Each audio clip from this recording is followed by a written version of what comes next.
Hey you! Welcome to Good News with the Christ Bearer.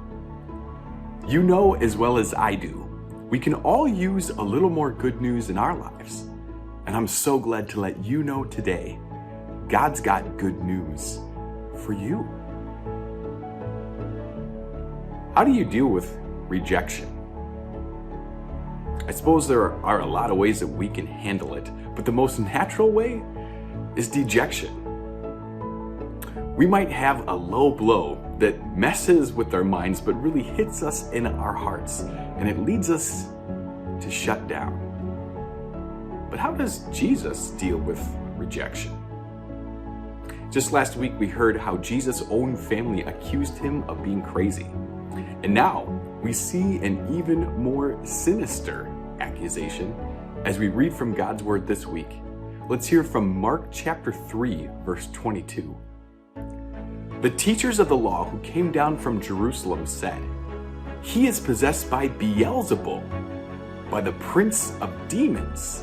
He is driving out demons." There's a lot we need to understand about this text to understand the real accusation that these people are bringing. The Bible tells us that the teachers of the law are levying this accusation against Jesus. These people were also known as the scribes. They were the learned ones who were in charge of bringing one generation of Bible instruction to the very next. In other words, they were the keepers of the history books. And what was it they wanted to pass down for posterity about Jesus?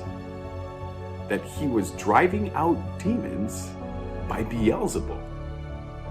They didn't deny that Jesus was doing miracles, but they wanted everyone to know that it wasn't by some divine power that Jesus was doing this great work, but by Beelzebul, an ancient insult that means Lord of the house. And they spelled it out for us right here. That name means the prince of demons. What kind of accusation is that? People calling Christ Satan himself. What could be more sinister? Well, although that accusation sounds completely satanic, it's not like this hasn't been happening since the very beginning. What is the devil's goal when it comes to the Christ? He wants to flip the script so that everything that's good seems wicked and everything that's wicked seems good. That's his goal in trying to make Jesus look like anything but the powerful Son of God. But remember, the reason the Son of God appeared was to destroy the devil's work. Even though these teachers of the law did their very best to try and cover up Christ's true divinity, the truth came through. Jesus is the one who entered into this world to crush the head of Satan. And he's the one that's come to bring you rescue and deliverance from all your rejection so that you can find acceptance in the house of our God. If you ask me, that sounds like good news.